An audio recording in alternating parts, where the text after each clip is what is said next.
η σημερινή εντάσσεται σε μια στρατηγική που έχουμε δημιουργήσει ως σύλλογος για να έχουμε συνεχή ενημέρωση για τα μέλη μας, ενδυνάμωση και υποστήριξη σε όποια κοινωνικά ζητήματα ίσως αντιμετωπίζουν.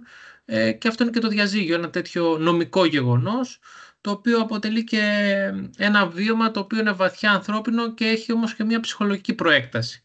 Άρα η ανάγκη για στήριξη, για σωστή πληροφόρηση και καθοδήγηση νομίζω πως είναι επιτακτική. Οπότε γι' αυτόν ακριβώς το λόγο επιλέξαμε να συνδυάσουμε τις επιστημονικές προσεγγίσεις των δύο αυτών κρίσιμων πεδίων, της ψυχολογίας και της νομικής επιστήμης. Στόχος της σημερινής μας εκδήλωσης μπορώ να πω πως είναι να αναδείξουμε τον πολυδιάστατο χαρακτήρα που έχει ένα διαζύγιο, να αναπτύξουμε γέφυρες υποστήριξης για όσους βρίσκονται ίσως σε αυτή τη μεταβατική περίοδο στη ζωή τους και να προτείνουμε και κάποιους τρόπους που μπορούν να δημιουργήσουν μια ομαλή επανεκκίνηση. Οπότε θέλω να ευχαριστήσω και όλους εσάς σήμερα που συμμετέχετε στην εκδήλωση.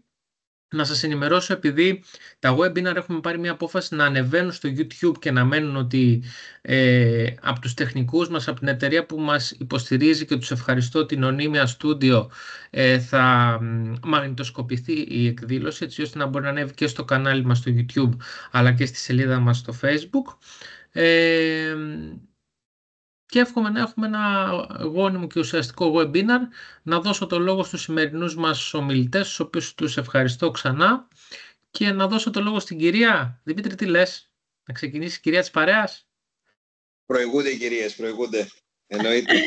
Καλησπέρα. Γεια σου Γιάννη, γεια σου Δημήτρη, γεια σε όλους τους φίλους και τις φίλες που είναι σήμερα εδώ μαζί μας για να συζητήσουμε το θέμα του διαζυγίου, του χωρισμού και της εμπειρίας γενικότερα αυτού που λέμε διαζυγίου. Ο Δημήτρης ο Μαρακός θα μας δώσει τα φώτα του πάνω στα νομικό πλαίσιο. Εγώ εδώ έχω ετοιμάσει κάποια πραγματάκια να μιλήσουμε έτσι για τις συναισθηματικές ψυχολογικές προεκτάσεις που μπορεί να έχει η εμπειρία του διαζυγίου και σαφώς πώς μπορεί η ψυχολογία και η ψυχοθεραπεία να βοηθήσει, να στηρίξει και να επανασυνδέσει, θα λέγαμε, τους νέους ρόλους στην οικογένεια που διαλύεται. Είναι ένα σοβαρό ζήτημα, το οποίο αφορά πάρα πολύ μεγάλη μερίδα του κόσμου και σε αυτό το σημείο θα ήθελα ο Δημήτρης να μας μιλήσει λίγο για τα στατιστικά. Δηλαδή να μας πει περίπου πώς είναι η εικόνα των διαζυγίων σήμερα στην Ελλάδα και κατά πόσο οι αριθμοί με την πραγματικότητα είναι αισιόδοξοι ή όχι και τόσο.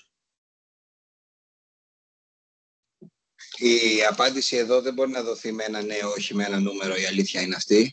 Αλλά αυτό που μπορώ να πω με σιγουριά είναι ότι ο κόσμος τίνει σε συνενετικό διαζύγιο το τελευταίο χρονικό διάστημα, τα τελευταία 2 με 3 χρόνια και όχι σε καταντιδικία. Ενημερώνεται λίγο καλύτερα δεδομένων των συνθηκών. Σίγουρα έχει επηρεάσει, χωρίς να κουράσουμε νομικούς όρους, ο νόμος που άλλαξε το 48.0 του 2021, όπου εισήλθε ο νόμος της συνεπιμέλειας όσον αφορά τον πατέρα και τη μητέρα, που είναι κατά κύριο λόγο, εκτός και αν αποδειχθεί το αντίθετο. Οπότε, λαμβάνοντας υπόψη και συμβάντα τα οποία δεν επηρεάζουν τόσο την καθημερινότητά τους, αλλά πιο πολύ λόγω του ασφυκτικού πλαισίου μετά τον κορονοϊό, τείνουν περισσότερο στο να τα ξεκαθαρίσουν συνενετικά παρά να ταλαιπωρούνται με χρόνιες διαδικασίες στα δικαστήρια. Αυτή είναι η πραγματικότητα. Και εμείς ως εντολοδόχοι των εντολέων μας που έρχονται στο γραφείο μας για το διαζύγιο, προκρίνουμε σε περίπτωση που δεν υπάρχουν έκνομες καταστάσεις, όντως το συνενετικό για την ολοκλήρωση, ειδικά αν υπάρχουν τέκνα. Έτσι, αν υπάρχουν τέκνα, είναι το καλύτερο για το σωστή διαπαιδαγώγηση του παιδιού, να αφιερωθούν περισσότερο στο παιδί παρά να τρέχουν στις δικαστικές αίθουσες. Οπότε τα διαζύγια, η αλήθεια είναι ότι επειδή βγαίνουν πλέον με ένα κλικ, έχουν αυξηθεί σαν αριθμός. Ουσιαστικά σχεδόν κάθε μέρα έχουμε τηλεφώνημα για το διαζύγιο και για το πώς γίνεται μια διαδικασία διαζυγίου. Αυτό που παρατηρούμε βέβαια είναι ότι δεν γίνονται την επόμενη μέρα. Ξαναλέω, αν δεν υπάρχουν έκνομες καταστάσεις, έτσι, ή αφόρητες καταστάσεις, αλλά μπορεί να πάρουν το χρόνο τους και 4 και 5 μήνες, έτσι ώστε να ολοκληρώσουν τη διαδικασία ενός συνενετικού. Δηλαδή, πιο πολύ ενημερώνονται για το ποιες είναι οι διαδικασίες, πράγματα που μπορούμε να συζητήσουμε και στη συνέχεια. τι είναι αυτό το οποίο πρέπει να κάνει, τι πρέπει να προσκομίσουν, τι είναι αυτό το οποίο πρέπει να προσέξουν, να συνεννοηθούν μεταξύ τους πάντα άμα γίνεται και μένουν στην ίδια οικογενειακή στέγη για τις διαδικασίες και για τις υπογραφές, και αφού συμφωνήσουν κάποια βασικά στάδια παίρνουν λίγο το χρόνο τους να το δούνε και πάλι μεταξύ τους και στη συνέχεια προχωράμε στην ολοκλήρωση. Δηλαδή καθυστερούμε συνήθως, δεν γίνονται ποτέ μέσα σε 10 μέρες όπως γινόταν στο παρελθόν. Αλλά είναι σε καθημερινή βάση, δεν σας κρύβω το σύνθημα ότι προχωράμε στο διαζύγιο. Βγαίνει πιο γρήγορα πλέον από το να κάνεις γάμο. Αυτό είναι πραγματικότητα. Είναι αλήθεια αυτό. Φοβερό, έτσι. Εγώ θα ήθελα να σε ρωτήσω, Δημήτρη, πολύ πρακτικά, σαν ένας απλός πολίτης, ότι αν δηλαδή εγώ θέλω να χωρίσω αύριο το πρωί, μπορώ να χωρίσω σε πόσο διάστημα? Άμα θέλει κάποιος να ανεξάρτητα πλέον, ναι. παίζει κανένα ρόλο αν είναι πολιτικός, θρησκευτικός ή σύμφωνος συμβίωσης πλέον. Εντάξει, αν μιλάμε για ελεύθερη αστική ένωση, εντάξει, εκεί δεν υπάρχει ουσιαστικά δεσμός, είναι απλά μια ελεύθερη σχέση. Αλλά στα νομικά πάντα, έτσι, κοινωνικά ή ψυχολογικά θα είναι σίγουρα διαφορετικό σαν έννοια. Νομικά εξομοιούνται θρησκευτικός, πολιτικός γάμος, είτε είναι θρησκευτικός, είτε ο θρησκευτικός μπορεί να είναι καθολικός, ορθόδοξος, δεν έχει καμία σημασία, ακολουθείται πάλι η ίδια κοινή διαδικασία.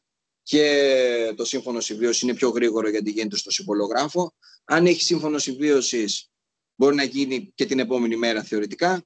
Αυτό εξαρτάται από το αν ο συμβολογράφος θα είναι έτοιμος και θα είναι σύμφωνα τα μέρη μεταξύ τους. Σε κάθε περίπτωση, όταν θέλεις ένα συνενετικό διαζύγιο, αφού επικοινωνήσεις με τους δικηγόρους ο καθένας και συντάξουν το συμφωνητικό, θέλει 10 μέρες για να υπογραφεί, και αφού παρέλθουν 10 μέρες, κατατίθεται στο συμβολογράφο προς υπογραφή. Άρα θέλει κατελάχιστον 11 μέρες, αν υποθέσουμε ότι σε μία μέρα γράφει κάποιος συνενετικό διαζύγιο, που δεν γίνεται, μέχρι να ολοκληρωθούν οι διαδικασίες και να οριμάσει η σκέψη μεταξύ τους. Ξέρετε, σε αυτές τις περιπτώσεις, το γεγονός ότι κάποιος έρχεται και ρωτάει, δεν σημαίνει ότι θέλει όντως να προχωρήσει, αλλά μπορεί να το κάνει και ως μια κίνηση, εσύ μου το ξέρεις καλύτερα αυτό, ότι να δει τι θα πει και η άλλη πλευρά. Να ελέγξει, να δοκιμάσει την άλλη πλευρά. Το βλέπεις συχνά αυτό, Δημήτρη? Συνήθως έρχεται μπούμεραν, γιατί ολοκληρώνεται με τον έναν ή με τον άλλον τρόπο, αλλά είναι μια τακτική και αυτή, έτσι. Είναι αυτό που λέμε, αν το σκεφτείς, μάλλον είσαι πολύ κοντά στο να το κάνεις. Θα πω ένα παράδειγμα το οποίο είναι από την Αργολίδα, δεν είναι από την Ηλία, όπου ήταν ένα ζευγάρι το οποίο έχει τέκνα, έτσι, 4 παιδιά, μετά από πάρα πολλά χρόνια σχέσεις. Τέλος πάντων ήρθαν η ώρα για να διαζευθούν και ήρθε ο πατέρας στο γραφείο και μου είπε, ήρθε η ώρα να μιλήσουμε, μίλα με την ψή, έτσι ώστε να προχωρήσουμε στο διαζύγιο. Και αφού ενημερώθηκε η ψή, η οποία είπε, αυτός το είπε πιο πολύ, για να δει την τακτική, έτσι. Και η ψή από τότε, από την Αργολίδα, παίρνει συνέχεια τηλέφωνο, άντε που είσαι, πάμε να προχωρήσουμε. Άντε που είσαι, πάμε να προχωρήσουμε. Τον πήρα μια μέρα τηλέφωνο τον εντολέ μου και μου λέει, μη μου μιλάς για διαζύγιο, δεν θέλω να διαζευτώ. Οπότε εκεί είναι διαφορετική η διαδικασία, έτσι. Δηλαδή το έκανε, δεν το ήθελε, το ψιλοθέλει, στεναχωριέται, έχουν συνεννοηθεί στους όρους, αλλά δεν θέλει ο ένας από τους δύο να διαζευθεί. Σε αυτές τις περιπτώσεις, αν όντως η επιθυμία της άλλης κυρίας, η οποία δημιουργήθηκε κατόπιν του ίδιου του εντολέα μου, έτσι, γιατί αυτός την ξεκίνησε τη διαδικασία, αν όντως θέλει, τότε θα πρέπει να αποταθεί στα ελληνικά δικαστήρια, όπου εκεί οι δικάσιμοι πλέον ημερομηνίες, δηλαδή των ακροατηρίων, είναι γύρω στους 5 μήνες και 5 μήνες δεν βγει απόφαση, είναι το ελάχιστο 10 μήνες για να βγάλεις διαζύγιο δικαστικά. Το ελάχιστο. Δηλαδή, αν εγώ θέλω να χωρίσω και η άλλη πλευρά δεν θέλει να χωρίσει, πρέπει να πάω δικαστικά, μου λες, και να περιμένω περίπου 10 μήνες για να εκδικαστεί η υπόθεση και να βγει το... Είναι μικρό, έτσι, είναι μικρό το διάστημα.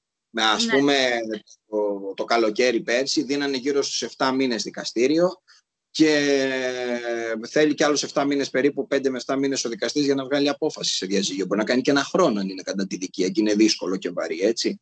Γιατί σε περίπτωση που έχεις και ανήλικο τέκνο και ο ένας από τους δύο βγει ένας ισχυρός κλονισμός, δεν βγει μια διάσταση και βγει ένας κλονισμός ότι ο ένας ευθύνεται γιατί έκανε έκνομες καταστάσεις και αποδειχθεί ότι ευθύνεται και χάσει και την επιμέλεια και πάρει από την αποκλειστική επιμέλεια ο ένας από τους δύο γονείς, τότε είναι υποχρεωμένος και ο άλλος γονέας να συντηρήσει οικονομικά και τον γονέα ο οποίος προέβη στο διαζύγιο. Δηλαδή, υπάρχουν περιπτώσεις οι οποίες πρέπει να σταθμιστούν οι παράγοντες. Συνήθως, όταν έχεις αντιδικία διαζυγίου, κάνεις 2 διαζύγια. Και η κάθε πλευρά κάνει το δικό της διαζύγιο για να πει τη δική της ιστορία και να πει και τους δικούς του μάρτυρες. Οπότε απαιτούνται πάντα και 2 δικηγόροι. Ναι, πάντα ένας δικηγόρος δεν φτάνει. Δεν γίνεται. Ο κάθε ένας εκπροσωπεί την κάθε πλευρά. Για να μάθουμε. Ναι. Οπότε κάθε ένας πρέπει να έχει το δικό του δικηγόρο και να αναφέρει τη δική του ιστορία, έτσι δεν είναι? Εκτός και αν συνενούν, εκτός και αν συμφωνούν, οπότε εκεί θα πρέπει να πάνε σε συνενετικό, γιατί όπως είπαμε, αν όλοι τα γράψουν εκείνο όλα ωραία, σε 11 μέρες μπορείς να το έχεις υπογράψει. Εντάξει, αν βάλουμε χοντρικά 25 με 30 μέρες. Ναι. Ωραία. Τώρα μια ακόμα πληροφορία, Δημήτρη, που θα ήταν... Ναι. Πριν από 2 εβδομάδες, μισό λεπτό μόνο αυτό, πριν από 2 εβδομάδες, εντολέας μου με ρώτησε να προχωρήσουμε συνενετικό, συγκατοικεί με την γυναίκα του, την πρώην σύζυγό του. Χαρακτηριστικά μίλησα ένα πρωινό και ήταν στον ίδιο καναπέ, ας πούμε, και μιλάγανε μια Κυριακή μεσημέρι. Κάτι ήθελα να το ρωτήσω, ένα διαδικαστικό κομμάτι. Πήγαν, υπέγραψαν οι άνθρωποι το συμφωνητικό και έχουν συμφωνήσει ήδη μεταξύ τους ότι θα προχωρήσουν σε διαζύγιο επίσημα στο συμβολογράφο συνενετικά τον Σεπτέμβρη. Οπότε τους θερινούς μήνες Ιούνιο, Ιούλιο, Αύγουστο θα τους περάσουν θεωρητικά μαζί σε αυτή τη διαδικασία της εξομάλυνσης για το τέκνο. Είναι μικρό το παιδάκι. Αυτά είναι συνεννοημένα. Γίνονται και αυτά. Υπάρχουν και τα άλλα που φεύγουν την επόμενη μέρα από το σπίτι, έτσι. Ανάλογα την περίπτωση. Στο κομμάτι του διαζυγίου, αυτό που λέμε αποκτήματα, δηλαδή η περιουσία που έχει αποκτηθεί μέσα στα πλαίσια της συζυγικής ζωής, πώς γίνεται? Είναι ένα άλλο δικαστήριο αυτό, θα θέλαμε να ξέρουμε, Δημήτρη, ή είναι κάτι το οποίο το βγάζεις έτσι άμεσα με μια πρώτη συνεννόηση και κουβέντα? Τα αποκτήματα είναι ουσιαστικά ένας όρος που αποκτάται για την επάυξη της περιουσίας του καθενός συζύγου, το οποίο όμως γεννάται μετά την αμετάκλητη απόφαση λύσης διαζυγίου. Σε αυτές τις περιπτώσεις δηλαδή, όταν κάνεις δικαστήριο, είναι να πούμε πλέον ότι με το νέο νόμο από το 19 και έπειτα και από το 21, δεν κάνεις με ένα διαζύγιο και για διατροφή αν έχεις τέκνο και για ρύθμιση οικογενειακής στέγης και για διαζύγιο όλα μαζί. Δεν είναι όλα μαζί όπως γίνονταν, είναι ξεχωριστά δικόγραφα. Παίρνει το ένα διαδικασία μιας προσωρινής ασφαλιστικών για το επίγον. Πράγματα τα οποία, εντάξει, αυτά είναι θέμα επικοινωνίας του εντολέως με τον δικηγόρο του. Και από εκεί και απόδειξη στο δικαστήριο. Και από εκεί και πέρα είναι η αγωγή διαζυγίου που παίρνει την τακτική δικάσιμο. Τα ασφαλιστικά για διατροφή τα παίρνει και σε 3 μέρες. Θεωρητικά. Μπορεί να τα πάρει και σε μια εβδομάδα. Εξαρτάται. Από εκεί και πέρα, όσον αφορά τα αποκτήματα, πρέπει πρώτα να βγει απόφαση επί του δικαστηρίου, να οριστικοποιηθεί και μετά πρέπει να παρέλθουν το χρονικά διαστήματα που απαιτούνται από τον νόμο. Όσον αφορά το θέμα των διαζυγίων, είναι 8 μήνες. Μετά τους 8 μήνες από τη δημοσίευση απόφασης, και αφού κάποιος κουνήσει τη διαδικασία και δεν αφήσει μία απόφαση απλά να υπάρχει στα δικαστήρια, και δηλαδή επιδώσει με δικαστικό επιμελητή, θέλει 8 μήνες για να προχωρήσει για τα αποκτήματα. Άρα δεν μπορείς ταυτόχρονα, πρέπει μετά την αμετάκλητη λύση του διαζυγίου και πρέπει να αποδείξει εκεί πέρα ότι εσύ οδήγησες στην επαύξηση της περιουσίας του άλλου. Το οποίο δεν είναι πάντα πάρα πολύ εύκολο, γιατί το αντιστάθμισμα στα αποκτήματα είναι αυτό το οποίο δεν εφαρμόζεται στην Ελλάδα, είναι το προγαμιαίο συμβόλαιο. Αν έχεις προγαμιαίο συμβόλαιο, σχεδόν σίγουρα δεν θα έχεις αποκτήματα στο μέλλον. Αλλά δύσκολα κάποιος ο οποίος προχωράει τώρα σε ένα γάμο θα κάνει προγαμιαίο συμβόλαιο. Δύσκολα υπογράφεται αυτό, φαντάζομαι, και από την εμπειρία σου. Άρα, εφόσον δεν υπογράφεται το προγαμιαίο συμβόλαιο, πώς μπορεί μετά να οριστούν τα αποκτήματα και να λειτουργήσουν? Είναι καλή ερώτηση. Εδώ δυσκολεύονται μέχρι και οι δικαστές να το απαντήσουν αυτό, η αλήθεια είναι. Πρέπει να αποδείξεις ότι ο ένας την ώρα που έφυγε από τον άλλον, πολύ απλά και πρακτικά το λέω, δεν είναι έτσι απλώς στην πράξη. Πρέπει να κάνεις στάθμιση οικονομικών αξιών τόσο πριν το γάμο, όσο και στο τέλος του γάμου. Δηλαδή, ουσιαστικά με καθαρά μαθηματικούς όρους, τι είχες πριν, τι απέκτησες μετά. Και να αποδειχθεί ότι εσύ με κάποιο τρόπο συνέβαλες. Δηλαδή, είναι ένα σπίτι, είναι ενδεχομένως κάποιες μετοχές, είναι κάποια αυτοκίνητα. Συνήθως για τέτοιες καταστάσεις μιλάμε. Δύσκολα θα μιλήσουμε. Καλά, μπορούμε να μιλήσουμε και για τραπεζικούς λογαριασμούς. Δύσκολα μπορούμε να μιλήσουμε για τη θηρίδα. Η θηρίδα δεν ανοίγει έτσι κι αλλιώς. Αλλά για τραπεζικούς λογαριασμούς μπορούμε να μιλήσουμε, γιατί υπάρχει κάμψη του φορολογικού συστήματος όταν υπάρχει οικογενειακό ζήτημα. Στα ενδοοικογενειακά μπορείς να προχωρήσεις με τις φορολογικές δηλώσεις του άλλου. Να βλέπεις μια κληρονομιά ή μια περιουσία η οποία δεν είχε τίποτα, που λέμε, είχε ένα μηχανάκι και ξαφνικά απέκτησε 3 ακίνητα, οπότε σίγουρα κάποιος με έναν βασικό μισθό δεν θα μπορούσε να το αποκτήσει, οπότε ενδεχομένως πρέπει να φανεί μια δοσοληψία. Σε αυτό πλέον βοηθάει πάρα πολύ και η εφορία, η οποία όταν προχωράς πλέον σε αγορές, στο φορολογικό σύστημα, είσαι υποχρεωμένος να κάνεις δωρεές και τέτοια, να τα δηλώσεις πλέον στο σύστημα. Οπότε με αυτόν τον τρόπο φαίνεται ηλεκτρονικά ότι έχεις προχωρήσει σε αυτές τις ενέργειες. Καταλαβαίνουμε δηλαδή ότι πριν από 10-15 χρόνια ήταν πιο δύσκολο από ό,τι φέτος για να αποδειχτεί. Έτσι. Αλλά είναι δύσκολο γιατί θέλει να κάνεις στάθμιση του πριν και του μετά. Τι είχες πριν, τι απέκτησες μετά. Να κάνεις πλήρη καταγραφή και να διεκδικείς. Εκ του νόμου έχεις το 1 τρίτο που λέει ο λόγος, αυτό το 33,3%. Και από εκεί και πέρα είναι να αποδείξεις αν έχεις τα 2 τρίτα, το 66,6%. Εννοείται βέβαια ότι επειδή εσύ διεκδικείς το 33,3% δεν σημαίνει ότι θα το κερδίσεις. Πρέπει να αποδειχθεί. Και ο άλλος σημαίνει ότι δεν πρέπει να κάνει τίποτα και να μείνει αμέτωχος. Θεωρητικά, άνθρωπος ο οποίος δεν έχει λόγο να αντιλέξει, δεν έχει και λόγο να μπει στα δικαστήρια. Θα τα πει από την αρχή, πάρ' τα όλα. Προχώρα. Δεν υπάρχει λόγος να καθυστερούμε. Οπότε, επειδή θα αντιλέξουν σε αυτές τις περιπτώσεις και το ποιος είναι δωρεά της οικογενείας και όχι δωρεά του συζύγου ή προσωπικός σκόπος του συζύγου, εννοείται ότι αποτιμώνται και οι οικιακές εργασίες, κάτι το οποίο είναι καθιερωμένο στην ελληνική κοινωνία, και οι οικιακές εργασίες παροχή σε χρήμα παίζουν και αυτές έναν καθοριστικό ρόλο, γιατί αυτό που ίσχυε παλιότερα ήταν ότι ο ένας δουλεύει, ο άλλος δεν δουλεύει. Αυτό έχει αλλάξει πλέον, έχει καταργηθεί. Όλοι δουλεύουν, όλοι συνεισφέρουν δυναμικά και κάποιοι δουλεύουν και 2 και 3 δουλειές και στο σπίτι. Οπότε όλα αυτά συνεκτιμώνται και συναξιολογώνται. Μάλιστα. Οπότε εσείς ως νομικοί θα συμβουλεύατε τα νέα ζευγάρια να περνάνε σε ένα προγαμιαίο συμβόλαιο προκειμένου να είναι καλυμμένοι, γιατί καταλαβαίνω ότι υπάρχουν άνθρωποι οι οποίοι θέλουν να καλύπτονται. Η αλήθεια είναι ότι εμείς δεν μπορούμε να δώσουμε καμία απάντηση σε αυτό, παρά μόνο μετά από στάθμιση παραγόντων. Εμείς οι δικηγόροι λειτουργούμε καθαρά ως οντολοδόχοι. Δεν μπορούμε να ξεφύγουμε από το εύρος των αρμοδιοτήτων μας, από αυτά τα οποία θα μας ανατεθούν ή από αυτά τα οποία θα μας συζητηθούν. Δεν είναι η λύση μας το να δώσουμε εμείς να πούμε πρέπει να κάνεις αυτό ή πρέπει να κάνεις εκείνο πριν συνάψεις ένα γάμο, γιατί δεν μπορείς να αποστηρίξεις τον άλλον τη χαρά. Εννοείται ότι αυτό το οποίο τον συμφέρει, αυτό το οποίο θα προσπαθήσει και αυτό το οποίο ενδιαφέρεται, το θέμα είναι να μην το μετανιώσεις στη συνέχεια. Όταν το μετανιώνεις, εδώ είμαστε για να το συζητήσουμε. Όλα διορθώνονται, όλα λύνονται. Έτσι, οπότε σε κάθε δεν περίπτωση. λειτουργείτε προληπτικά. Δεν γίνεται να λειτουργήσουμε με αυτόν τον τρόπο. Μπορούμε να δώσουμε τη συμβουλή μας όσον αφορά το προγαμιαίο συμβόλαιο. Αυτό. Ναι. Στο εξωτερικό λειτουργεί. Στην Ελλάδα είναι σχεδόν καταργημένο. Αν ψάξω τον αστυνομικό. Είναι νομική διαδικασία καθαρά ή συμβολογραφική? Το συμβολογράφο. Δεν δημοσιεύεται πουθενά. Αυτό είναι ιδιωτικό συμφωνητικό. Δεν είναι κάτι. Το οποίο μπορεί και να ανακληθεί. Αλλά το θέμα είναι ότι δύσκολα θα μπει ο Έλληνας σε αυτή τη διαδικασία, γιατί δεν παντρεύεται για να χωρίσει. Είναι μια προκατάληψη. Το έχουν στο μυαλό τους ως μια προκατάληψη. Ναι, όμως τα τελευταία χρόνια πάνω σε αυτό που λέτε, εγώ βλέποντας και έρευνες, από 1,2 διαζύγια στα 1.000 άτομα έχουμε πάει στα 1,8. Οπότε βλέπουμε μια τάση να χωρίζουν όλο και πιο πολύ. Με χαροποίησε αυτό που είπες, Δημήτρη, ότι πλέον είναι και πιο πολλά τα συνενετικά διαζύγια. Γιατί διαζύγια, νομίζω ότι η κοινωνία μας όσο προχωράει θα αυξάνονται και θα είναι κάτι το οποίο είναι έτσι πιο καθημερινό, να το πω. Θα είναι μια διαδικασία, πάλι ήταν ταμπού το διαζύγιο. Τώρα πλέον είναι κάτι πιο φυσιολογικό γενικότερα στις συνομιλίες που κάνουμε με κόσμο.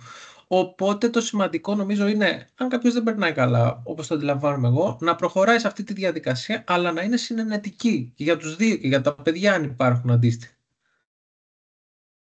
Σίγουρα είναι προς το καλύτερο και προς το συμφέρον των παιδιών και εμείς δηλαδή το προκρίνουμε αυτό όταν μας δίνεται τη δυνατότητα, αρκεί να μπορούν να συνεννοηθούν και να διαφυλάξουμε εννοείται τα συμφέροντά τους. Έτσι. Πάντα όμως αυτό το οποίο λέμε, αν θέλουμε να είμαστε σωστοί ή και να το ξέρει καλύτερα, είναι όλα να γίνονται με γνώμονα το συμφέρον του παιδιού. Δεν μπορεί κανείς να μείνει σε μια ασφικτική κατάσταση από την οποία δεν του αποδίδει κάτι όλο αυτό και δεν τον βοηθάει στη ζωή του ούτε να προχωρήσει, ούτε να ευδοκιμήσει ούτε τίποτα. Και δεν υπάρχει λόγος κάποιος να στερείται. Δεν μπορείς να πεις σε κάποιον πρέπει να μείνεις παντρεμένος, πρέπει να μείνεις μια ζωή κτλ. Αυτά τα πράγματα δεν υπάρχουν. Δηλαδή, τις έχουν εποχή αυτά έχουν καταργηθεί. Οπότε, σίγουρα σε κάποιες άλλες κοινωνίες, ενδεχομένως πιο κλειστές κτλ. Αλλά δεδομένων των συνθηκών και δεδομένων της ανάπτυξης κοινωνίας και του ανοίγματος που γίνεται, ορθότερο είναι να προχωράνε σε μια διαδικασία στην οποία όσο το δυνατόν πιο ανώδυνα προς το συμφέρον του παιδιού και με γνώμονα το παιδί να προχωρήσουν.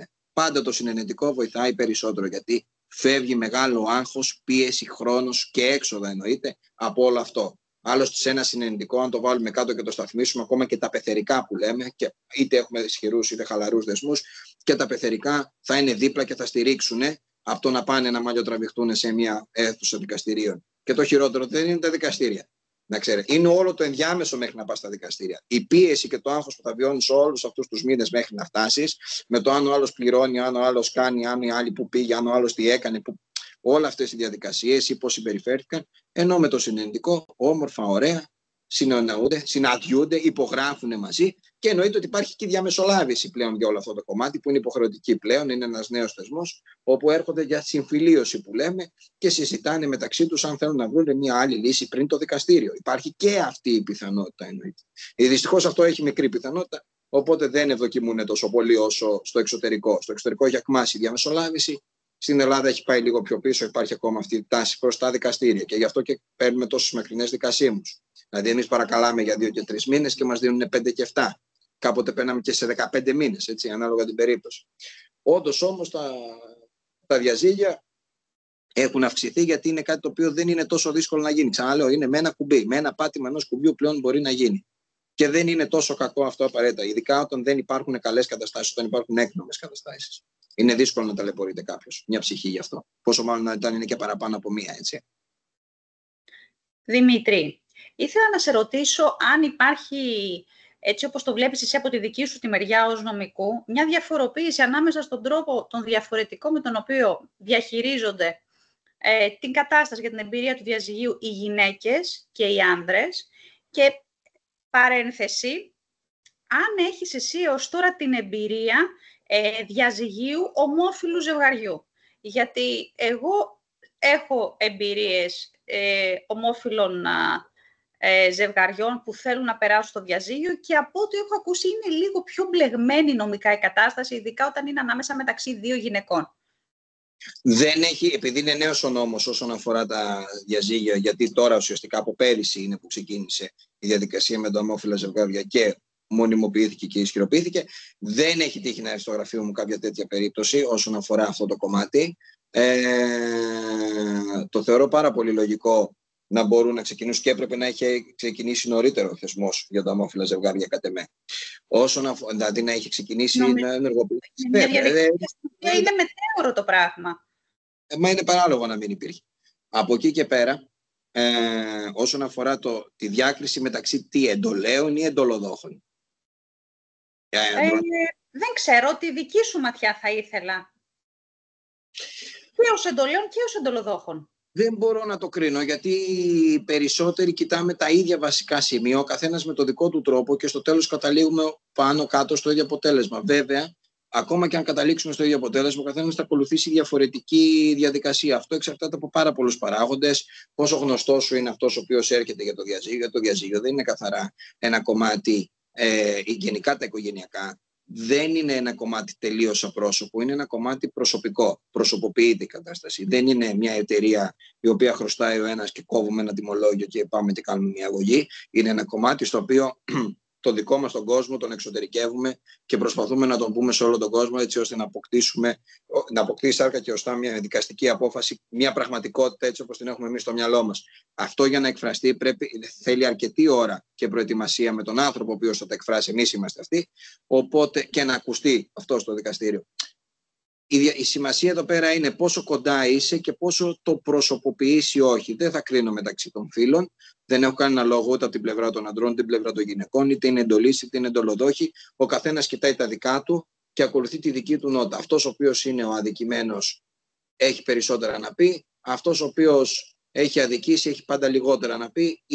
Είτε συμμετέχει είτε είναι αμέτωχος. Ξαναλέω ότι αν κάποιος φταίει, είναι ορθότερο, αν το έχει εμπεδώσει μέσα του, να πάει και να πει ναι, φταίω, πάμε όσο πιο γρήγορα γίνεται, παρά να καθυστερήσει τις διαδικασίες. Γιατί φταίει. Αν από εκεί και πέρα όμως έρθει και πει εγώ δεν φταίω, εγώ δεν έχω κάνει τίποτα, όλα αυτά που ακούω είναι ψέματα και όλα αυτά τα έχει πει ο Τάκης, ο Λάκης, ο Μάκης, η Νίτσα, η Λίτσα, η Κούλα, έτσι, υποθετικά είναι όλα αυτά, τότε σε αυτή την περίπτωση και οφείλει να εκπροσωπηθεί και οφείλουμε να ακούσουμε την ιστορία του, έτσι ώστε να τον υπερασπιστούμε. Γιατί εμείς δεν μπορούμε να ξέρουμε μέχρι τελευταία στιγμή ποια η ιστορία είναι η αληθινή, κάπου στη μέση είναι συνήθως, κάποια ταιριάζουν, κάποια όχι. Για παράδειγμα, έχουμε τσακωθεί σε δικαστήριο για το ποιος ανέλαβε να πάρει το σκύλο, αλλά γιατί δεν αποδεικνυόταν από το τσιπάκι και από το βιβλιάριο κτλ.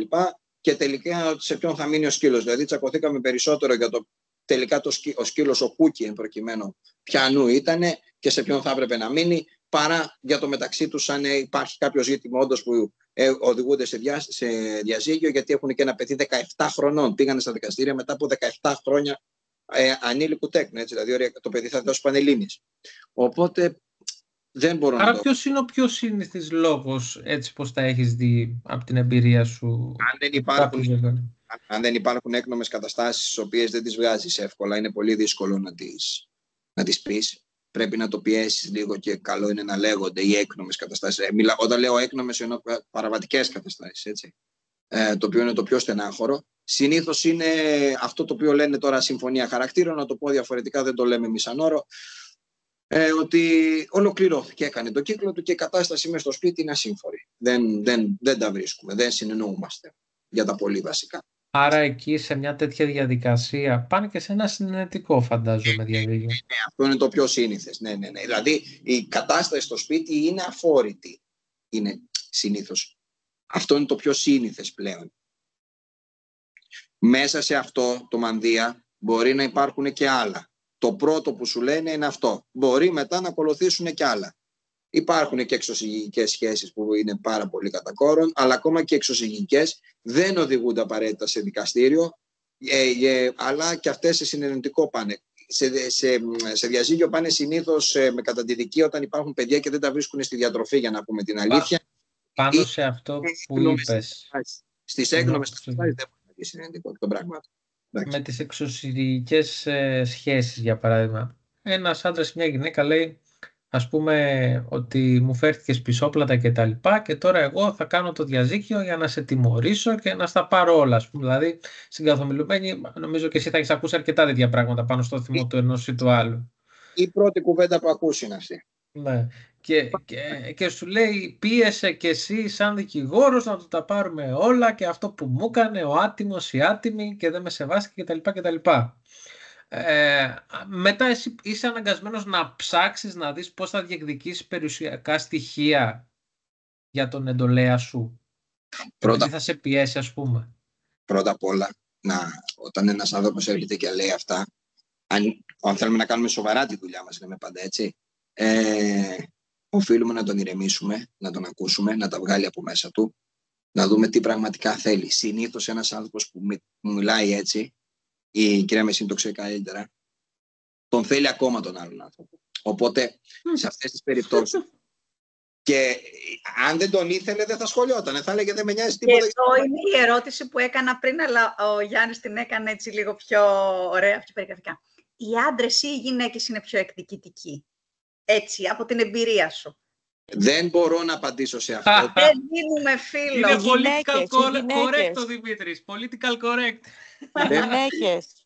Ο καθένας... Οι γυναίκες λες, Για να μιλήσουν εδώ και... Σίγουρα δεν είμαστε καλά. Σίγουρα είμαστε πιο εκδικητικές.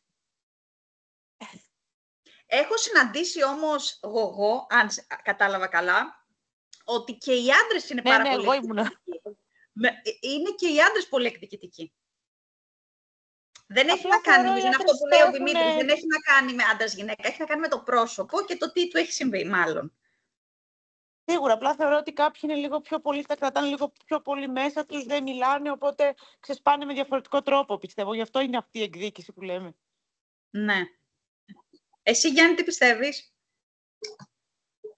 Κοίταξε, επειδή... Εμπειρικά. Εδώ πέρα εκπροσωπώ και ένα σύλλογο, δεν θα εκφέρω άποψη σε φίλο ή άντρας ή γυναίκα.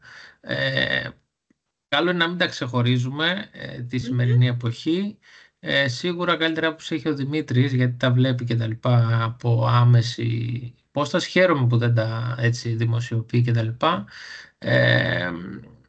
Εγώ πιστεύω ότι γενικότερα και βλέπω ότι και τα δύο φύλλα ίσως έχουν εκφράσει, ας πούμε, άσχημα ένας προς τον άλλον συναισθήματα, αλλά στο τέλος πιστεύω ότι αν υπάρξει κάποια διαμεσολάβηση από κάποιο οικείο πρόσωπο, ας πούμε, από κάποιο γονιό, κάποιο συγγενή, κάποιο φίλο κατά τη διάρκεια της διαδικασίας του διαζυγίου, ίσως και να γυρίσει δηλαδή το πράγμα και να είναι πάλι μαζί, ας το πούμε έτσι. Δηλαδή εγώ έχω συγγενικό πρόσωπο το οποίο έλεγε πάμε να χωρίσουμε, η κοπέλα προς τον άντρα και τα λοιπά. Ο άντρας λέει δεν θέλω, αλλά αναγκάστηκε να πάει και κατά τη διαδικασία του διαζυγίου τα πήραν πίσω, ας πούμε, και είναι ακόμα μαζί και προχωράνε τη ζωή, γιατί ας πούμε ο ένας έκανε ένα στραβοπάτημα κατά τη διάρκεια, ας πούμε, των 10-15 χρόνων και μετά η κοπέλα, ας πούμε, ή ο άντρας τον συγχωρεί τον άλλον και προχωράνε μαζί.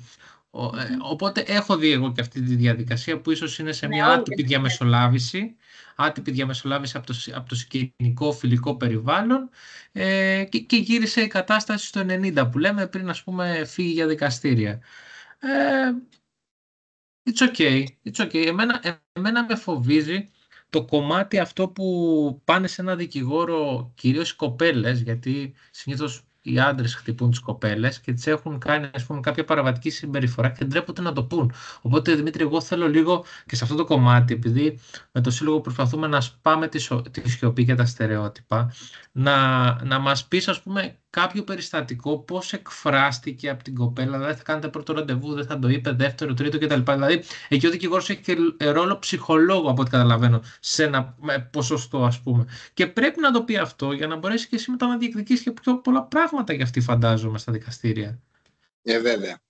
Όλα παίζουν το ρόλο τους. Βέβαια, αυτό το οποίο διεκδικείς μετά στα δικαστήρια, βέβαια, αν δεν έχει πάει για ενδοοικογενειακή, είναι μόνο να βγάλεις διαζύγιο με υπετιότητα του άλλου. Οπότε να διατρέφει την περιουσία σου με πενιχρά ποσά, θα έλεγα εγώ, τα σύγχρονα.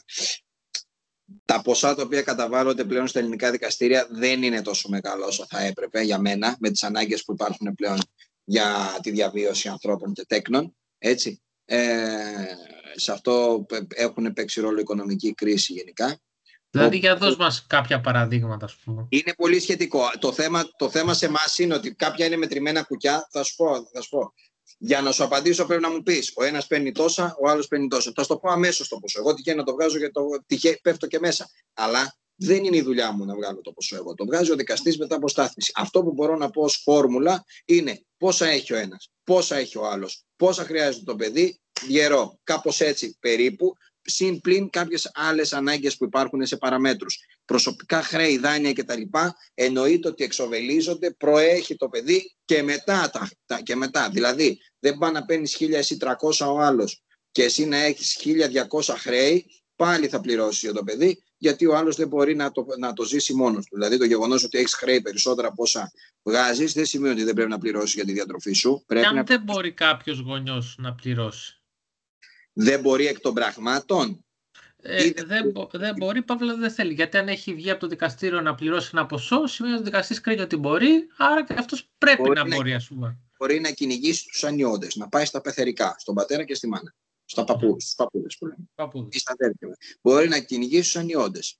Δεν μπορεί να μείνει ένα παιδί, να μην μεγαλώσει επειδή ένας αποφάσισε είτε τεχνητά. Δεν σημαίνει ότι δεν υπάρχει δεν μπορώ να πληρώσω, γιατί ο καθένας, λένε τα ελληνικά δικαστήρια τη σύγχρονη εποχή, εκτός και αν υπάρχουν περιπτώσεις δύσκολες και ιδιαίτερες, έτσι. Να πρέπει να διατρέψει έναν άνθρωπο ο οποίος έχει σοβαρό πρόβλημα υγείας, ή ο ίδιος να έχει ένα σοβαρό ζήτημα υγείας, έτσι, και πραγματικά να μην μπορεί να δουλέψει. Υπάρχουν αυτές τις περιπτώσεις, το καταλαβαίνω. Συνήθως αυτοί οι άνθρωποι όμως δεν ευθύνονται για ένα διαζύγιο, γιατί έχουν ακριβώς το πρόβλημα υγείας. Άρα εκεί αλλάζουν λίγο τα δεδομένα, να το σκεφτούμε από την άλλη πλευρά. Θα μου πεις, υπάρχουν και περιπτώσεις που δημιουργούνται μετά. Ναι, το καταλαβαίνω.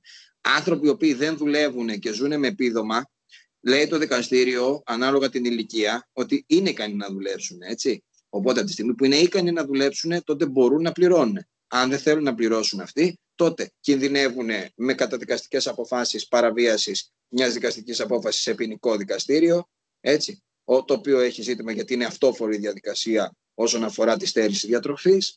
Και από εκεί και πέρα να κυνηγήσει τους παππούδες, πατέρα, μητέρα του αυτού που δεν πληρώνει.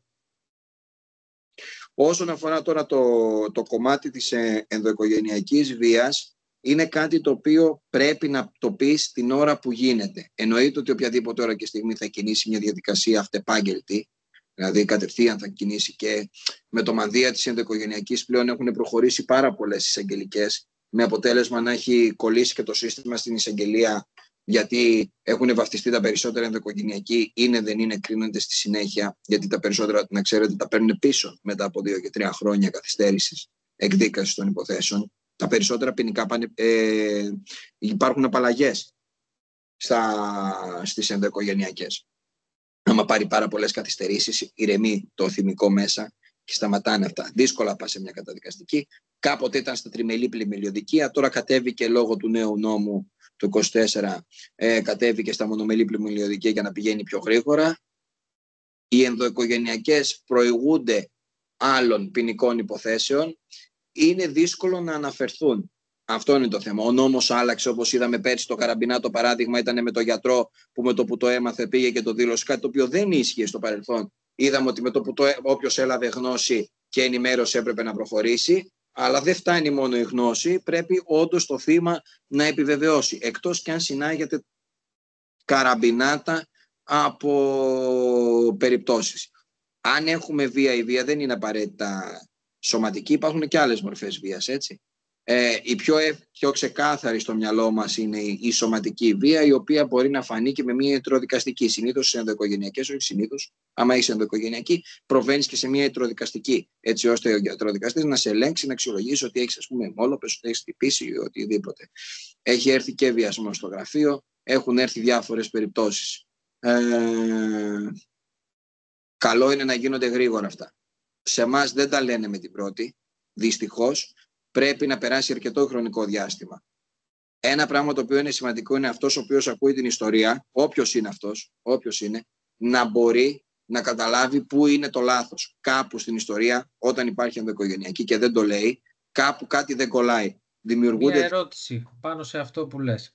Έρχεται κάποιος ο οποίος δεν αισθάνεται αν να τα πει σε έναν δικηγόρο και θέλει να τα πει σε έναν ψυχολόγο, ας πούμε. Υπάρχει συνεργασία μεταξύ δικηγόρου και ψυχολόγου σε αυτό το κομμάτι? Αν το επιθυμούν και έρθουν όντως σε επαφή και σε επικοινωνία μέσω του εντολέως τους, εννοείται. Δηλαδή σου λέει ότι εγώ έχω τον ψυχολόγο μου που τον συμβουλεύω με καιρό και τα λοιπά και θέλω να είναι στη συνάντηση και αυτός, γιατί νιώθω πιο άνετα μετά από κάποιο ραντεβού που κάνετε. Να είναι στη συνάντηση του δικηγόρου ψυχολόγου. Δεν γίνεται συνήθως αυτό. Περίπτωση αυτή. Όχι. Συνήθως προηγείται ο ψυχολόγος και μετά με την καθοδήγηση ενός ψυχολόγου θα πάει σε ένα νομικό και θα ζητήσει τη νομική του κάλυψη και προστασία. Οπότε είναι ξεχωριστά. Οπότε σε ένα πρώτο επίπεδο, πρωτοβάθμια, θα πάει σε έναν ειδικό ψυχικής υγείας και από εκεί και πέρα θα ακολουθήσει και αυτό που λέμε, θα βρει τη δύναμη να ζητήσει και τη νομική κάλυψη και τη νομική στήριξη και να μπορέσει να δει και το πράγμα έτσι λίγο από τη μεριά τη νομική. Οπότε νομίζω ότι πρώτα προηγείται ο ψυχολόγος συνήθως και μετά ένας άνθρωπος που έχει υποστεί μία μορφή βίας, είτε είναι άντρας είτε είναι γυναίκα, θα πάει σε ένα νομικό να ζητήσει βοήθεια. Πάνω σε αυτό τώρα το κομμάτι που συζητάμε. Δεν ρωτάμε αν ο εντολέας μας επισκέφθηκε κάποιο ψυχολόγο, η αλήθεια είναι. Μια ερώτηση που συνήθως κάνω εγώ, έτσι, δεν ξέρω αν την κάνουν όλοι οι συνάδελφοι, ο καθένας έχει δική του τακτική και μέθοδο προσέγγισης. Εγώ κάνω τη συνήθεια ερώτηση, μιλάς με κάποιον άλλον, έχεις ενημερώσει κάποιον άλλον για αυτά τα περιστατικά ή όπως μου τα περιγράφεις? Εκεί του δίνεις το πάτημα να σου πει σε ποιον συμβουλεύεται και τι. Έτσι. Ναι. Εκεί, άμα θέλει, θα στο πει. Το οποίο το λένε. Δηλαδή, αν συμβουλεύονται ψυχολόγο, όντως το λένε κατευθείαν. Δεν είναι κάτι αυτό. Και η αλήθεια είναι ότι και εμείς το πρώτο πράγμα που ρωτάμε είναι αν έχεις μιλήσει με κάποιο δικηγόρο. Και συνήθως σου λέει, το σκέφτομαι, είναι τώρα θα πάω ή ξέρω εγώ. Οπότε εμείς αυτό που προτρέπουμε πάντα είναι ζήτηση τη νομική στήριξη. Πες το εκεί που πρέπει να το πεις για να πάρεις νομική προστασία. Σωστά. Ή το άλλο που συμβαίνει είναι όταν έχει τελειώσει πια η νομική διαδικασία και έχει δικαιωθεί, ας πούμε, το θύμα, να έρθει στον ψυχολόγο να πει μετά τα μετατραυματικά του αυτά συναισθήματα και γεγονότα, αφού έχει ολοκληρωθεί πλήρως η νομική διαδικασία. Συμβαίνει και αυτό μερικές φορές. Ωραία, εγώ τώρα θα ήθελα να στραφούμε λίγο στο παιδί. Δηλαδή τι γίνεται με το παιδί και σε ποιον καταλήγει. Τώρα τελευταία βλέπω και με το νέο νομικό πλαίσιο ότι υπάρχει και η συνεπιμέλεια που είναι πολύ, δεν ξέρω, της μόδας, να το πω. πιο καλή λύση, να το πω πιο εύκολα με το νέο νομικό πλαίσιο, και τι γίνεται ας πούμε με τα θέλω του παιδιού. Δηλαδή το παιδί μπορεί να λέει ότι εγώ θέλω να είμαι με τον μπαμπά, αλλά η μαμά να προσφέρει πιο πολλά στο παιδί και κάπου να έχει μια κόντρα με το παιδί και να γίνεται αυτή η σε εισαγωγικά αντιδικία, ή ο μπαμπάς ας πούμε να το πω απλά να του παίρνει πιο πολλά γλυκά, η μαμά να το μαλώνει επειδή δεν είναι καλά αυτά τα πράγματα και να λέει ότι θέλω να πάμε το πάνω, καλύτερη λύση είναι με τη μαμά, ας πούμε. Λίγο δηλαδή το πλαίσιο με το παιδί τι γίνεται και από ψυχολογικής πλευράς και από νομικής πλευράς. Να ξεκινήσει η Ειρήνη. Όχι. Μίλησε εσύ, Δημήτρη μου, να δούμε το πράγμα έτσι νομικά. Εγώ έχω ετοιμάσει μία παρουσίαση, οπότε θα μιλήσω όταν ολοκληρώσεις λιγάκι πιο σφαιρικά. Αλλά αν θέλετε και την άποψή μου στο θέμα, ναι, θα τοποθετηθώ. Ωραία.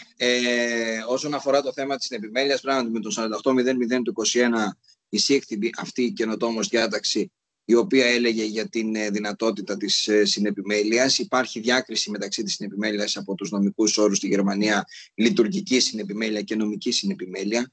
Νομική συνεπιμέλεια σημαίνει, εκείνη το μεγάλο πρόβλημα. Ο περισσότερος κόσμος στην αρχή νόμιζε ότι αν αποκτήσει συνεπιμέλεια δεν θα πληρώνει διατροφή ή ότι αν αποκτήσει συνεπιμέλεια θα έχει εναλλασσόμενη κατοικία. Η αλήθεια είναι ότι η εναλλασσόμενη κατοικία ξεκινά από αυτό. Δεν είναι εύκολη στην πράξη και η Μεσίνη το ξέρει καλύτερα αυτό. Είναι κάτι το οποίο δεν είναι πάρα πολύ εύκολο και εύχριστο, ειδικά στα πρώτα ξεκινήματα. Στα μικρά παιδάκια λειτουργεί λίγο πιο δύσκολα, στα μεγάλα είναι καλό και έχουμε δει ότι έχει πάρα πολύ ωραία αποτελέσματα. Έτσι, το να μοιράζεται το χρόνο του και με τους δύο γονείς, αλλά στις πιο μεγάλες ηλικίες, στις πιο μικρές, η αλήθεια είναι ότι έχει λειτουργικά και συναισθηματικά έτσι ζητηματάκια. Βέβαια. Αλλά η διάκριση αυτή ανάμεσα στη λειτουργική συνεπιμέλεια και τη νομική συνεπιμέλεια, Δημήτρη, εξήγησέ το μας και καθόρισέ το μας να το καταλάβουμε. Βέβαια. Λειτουργική είναι ότι στο πλαίσιο της εναλλασσόμενης κατοικίας, αλλά όχι απαραίτητα και η εναλλασσόμενη κατοικία με την έννοια 15-15, αλλά μπορεί να είναι 5-10, εξαρτάται. Αλλά πάντως να υπάρχει μια διαδικασία στην οποία να υπάρχει μια περιοδικότητα και όχι το στερεοτυπικό κάθε Τετάρτη και κάθε δεύτερο Σαββατοκύριακο.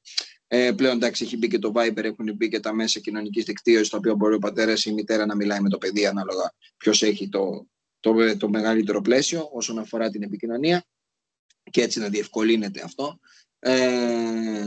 Όσον αφορά την νομική συνεπιμέλεια, είναι να συναποφασίζουν και να συγκαθορίζουν μαζί και ο πατέρας και η μητέρα για το μέλλον του παιδιού. Δηλαδή, πού θα μείνει, σε ποια περιοχή θα μεγαλώσει, ποιες δραστηριότητες θα κάνει, σε ποιες δεξιώσεις θα πάει, ποια φροντιστήρια θα ακολουθήσει, αν θα θέλει να κάνει φροντιστήρια ή θέλει να είναι απλά σε ένα δημόσιο σχολείο ή αν θα πάει σε ένα ιδιωτικό, τι ασφάλιση θέλει να έχει, μόνο δημόσια ή να έχει και ιδιωτική. Όλα αυτά είναι στο πλαίσιο της συνεπιμέλειας, γιατί όσον αφορά τη γονική μέριμνα, την οποία δεν τη χάνει κανένας γονέας, για να χάσεις τη γονική μέριμνα πρέπει να έχεις κάνει τρομερά έκνομες παραβατικές δραστηριότητες, όχι μόνο ως προς το παιδί, ως προς τη μητέρα ή ως προς τον πατέρα, αλλά και ως προς την κοινωνία γενικότερα, οπότε είναι πάρα πολύ δύσκολο να κριθείς τελείως ανίκανος για να έχεις τη γονική μέριμνα. Υπάρχουν τέτοιες περιπτώσεις, εννοείται. Γονική μέριμνα είναι να ενημερώνεσαι για το πλαίσιο του παιδιού, είναι κάτι πιο απαλό, κάτι πιο ελαφρύ και αυτό πάρα πολύ σημαντικό. Δεν μπορείς να συγκαθορίζεις τι θα κάνει το παιδί, αλλά μπορείς να συμμετέχεις ενεργά στο να μαθαίνεις το πρόγραμμα, να το πηγαίνεις σε δεξιώσεις, να το πηγαίνεις σε χορούς, σε γιορτές, σε γενέθλια. Γενικά να έχεις μια πλήρη επικοινωνία όσον αφορά το πρόγραμμα. Δεν μπορείς όμως να παρεμβαίνεις με όρους δυνατούς όσον αφορά το να επιλέγεις αν θα είναι σκοποβολή σκάκι, για παράδειγμα. Αυτός που έχει την επιμέλεια. Αν έχει την επιμέλεια και οι δύο μαζί αποφασίζονται. Χαρακτηριστική περίοδο που το είχα εγώ, έκτη δημοτικού παιδί, όπου ήταν από την Πέμπτη βγήκε στην επιμέλεια, πήγαινε σε ιδιωτικό σχολείο, πρώτη γυμνασίου, δημόσιο νοσοκομείο. Έχει ξεκινήσει και εφαρμόζεται. Δεν τα βρήκανε, τελείωσε. Πάει προς το συμφέρον του τέκνου. Το επέλεξαν μεταξύ τους οι γονείς και ολοκληρώθηκε η διαδικασία. Είχε βγει από την Πέμπτη δημοτικού η απόφαση, πήγε και την Έκτη δημοτικού στο ιδιωτικό, αλλά μαζί από κοινού οι γονείς αποφάσισαν ότι θα είναι μόνο δημόσιο. Έχω περίπτωση βέβαια και για επιμέλεια μητέρας, η οποία το είχε σε ιδιωτικό σχολείο. Δημιουργήθηκε μια στέρηση επιμέλειας από τον δεύτερο σύζυγο μέσα στο πλαίσιο του καλοκαιριού, με μόνο σκοπό τη μεταγραφή του παιδιού από το ιδιωτικό στο δημόσιο. Και ενώ κέρδισαν προσωρινά, δηλαδή επειδή βγήκε όντως, γιατί υπήρχαν κάποιες παραβατικές συμπεριφορές της μητέρας, μετά στη συνέχεια απεδείχθη ότι το παιδί έπρεπε να ξαναγυρίσει στην επιμέλεια της μητέρας, αλλά το θέμα του δημοσίου και του ιδιωτικού σχολείου δεν μπορούσε να ρυθμιστεί και έπρεπε να πάει με βάση τις οικονομικές ανάγκες, γιατί είχε και ένα συγκεκριμένο κόστος στο ιδιωτικό σχολείο. Αυτά έκλεινε ο δικαστής τότε, έτσι. Οπότε, ναι, η συνεπιμέλεια είναι κάτι το οποίο βοηθάει, είναι κάτι το οποίο το έχουμε στο μυαλό μας. Ο περισσότερος κόσμος που έρχεται, ό,τι και να έχει διαβάσει στο Google συνήθως που διαβάζει ή με τον γείτονα που μίλησε, δεν ξέρουν ακριβώς τι είναι η συνεπιμέλεια. Το πρώτο πράγμα που έχουν στο μυαλό τους είναι ότι δεν πληρώνουν κάτι που δεν υπάρχει, γιατί το παιδί πρέπει να έχει την ίδια οικονομική δυνατότητα και τις ίδιες ανάγκες και όταν είναι με τον πατέρα και όταν είναι με τη μητέρα, άρα δεν μπορεί να τις αποστερηθεί όταν θα είναι με τον ένα, όταν θα είναι με τον άλλον. Πάρα πολύ σημαντικό αυτό. Αυτό είναι η βασική αρχή και μόλις τους το λες, όλοι το καταλαβαίνουν και όλοι ηρεμούν σε αυτό. Θέλοντας και μία αυτό είναι, οπότε πάμε παρακάτω. Και από εκεί και πέρα υπάρχει ο κόσμος όλο και τώρα, ειδικά τα νέα ζευγάρια, δεν έχουν την τάση να μην θέλουν να ασχοληθούν και απλά να δίνουν μια διατροφή και να βλέπουν το παιδί. Μπορεί να το πει και η κυρία Μεσίλου, το ξέρει καλύτερα αυτό. Αλλά εγώ παρατηρώ οι άνθρωποι ότι θέλουν να συμμετέχουν ενεργά στο παιδί και στη διαπαιδαγώγησή του και στη μόρφωσή του, με τον έναν με τον άλλον τρόπο, με τα πάνω του και με τα κάτω του. Κανείς δεν είναι τέλειος. Και οι μπαμπάδες τώρα έτσι είναι πιο ενεργοί από ποτέ. Αυτό είναι μια πολύ ωραία πραγματικότητα. Υπάρχει και το site, ενεργοί μπαμπάδες. Ναι. Και εντάξει, έχει δώσει μια νέα πνοή και στο διαζύγιο και έχει να κάνει λιγάκι και εδώ με το κομμάτι της ψυχολογίας και το φόβο που έχουν οι μπαμπάδες ότι θα χάσουν τον πατρικό τους ρόλο αν χωρίσουν, γιατί πάρα πολλοί άντρες ενώ ήθελαν να πάρουν διαζύγιο, αν κάτι τους κρατούσε πίσω ήταν ότι φοβόταν ότι θα χάσει τον πατρικό ρόλο και θα χάσουν και τα παιδιά τους. Τώρα με τη διαδικασία της συνεπιμέλειας βλέπουμε ότι έχει ανοίξει ένας νέος δρόμος ως προς την κοινή διαχείριση της νέας πραγματικότητας, όπου και οι μπαμπάδες μπορούν να έχουν το ρόλο που τους αξίζει. Έτσι ακριβώς. Έτσι ακριβώς. Ναι. Και είναι και πολύ ενθαρρυντικό, έτσι. Είναι πολύ σημαντικό αυτό. Σαφώς. Και βοηθάει φυσικά και τις συντρόφους να γίνουν τα πράγματα, και τις γυναίκες δηλαδή, να μην έχουν όλο το βάρος της κάλυψης της παιδικής ανατροφής, αλλά να την μοιράζονται με τους ανθρώπους με τους οποίους έχουν κάνει τα παιδάκια τους. Δημήτρη, ήθελα μόνο να σε ρωτήσω κάτι τελευταίο, για να μιλήσουμε και λίγο για τη συναισθηματική κατάσταση του διαζυγίου ανάμεσα στα ζευγάρι. Αν ένα παιδάκι δεν θέλει να πάει στη μαμά ή στον μπαμπά και δεν μπορεί να γίνει αυτό που λέει ο νόμος, τι προβλέπετε νομικά εκεί? Γιατί εδώ υπάρχει μια διάσταση ανάμεσα στην ψυχολογία και στον νόμο. Δηλαδή, ο νόμος λέει ότι πρέπει να τηρηθεί το πρόγραμμα. Εμείς οι ψυχολόγοι είμαστε λιγάκι πιο ελαστικοί κάποιες φορές. Λέμε να γίνει έτσι λίγο πιο ήρεμα, όχι τόσο πολύ βεβαιασμένα. Γιατί υπάρχουν παιδάκια που δεν θέλουν να φύγουν από το σπίτι τους, δεν θέλουν να πάνε στον έναν εκ των δύο γονιών, δεν θέλουν να επιστρέψουν όταν φεύγουν από το ένα περιβάλλον. Έτσι. Έχει πάει τώρα το παιδάκι 15 μέρες στον μπαμπά και δεν θέλει να επιστρέψει στη μαμά του. Το ανάποδο. Τι λέει ο νόμος εκεί? Ανάλογα με την ηλικία του παιδιού και με τη δυνατότητα διαμόρφωσης κρίσης. Συνήθως αυτά είπαμε, οι δυσκολίες είναι στις πιο μικρές ηλικίες. Τα πιο από 12 ετών και πάνω, τα παιδάκια αποφασίζουν και μόνα τους για το τι θα κάνουν, οπότε εκεί δεν έχουμε θέμα. Στα πιο μικρά παιδιά εννοώ. Στα πιο μικρά παιδιά, τότε σε αυτές τις περιπτώσεις, αν κρίνει το δικαστήριο με βάση τα στοιχεία που έχει, αν δεν το έχουν πάει συνενετικά πάντα, έτσι. Μιλάμε πάντα για την περίπτωση του μη συνενετικού, γιατί σε περίπτωση συνενετικής επίλυσης αυτά θα επιτευχθούν κατόπιν ειδικότερης συμφωνίας μεταξύ των μερών.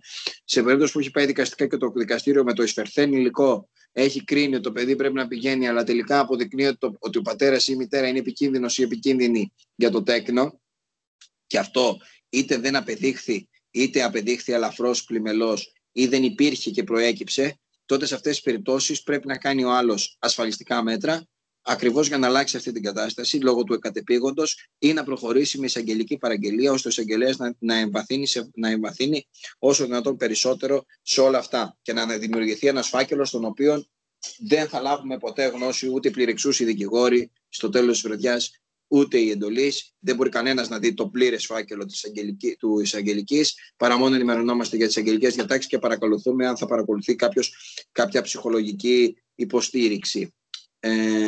Αυτό είναι το δύσκολο σε αυτό το κομμάτι, γιατί το παιδάκι όταν είναι μικρό δεν έχει φωνή, δεν μπορεί να ακουστεί, δεν υπάρχουν ακροατήρια, δεν υπάρχουν αίθουσες, οι μάρτυρες μπορεί να μην μπόρεσαν να το αποδείξουν αυτό ή όχι, είναι δύσκολο ο δικαστής να δει ένα μωρό παιδί, ένα μικρό παιδί, δεν είναι κατάλληλος χώρος τα δικαστήρια.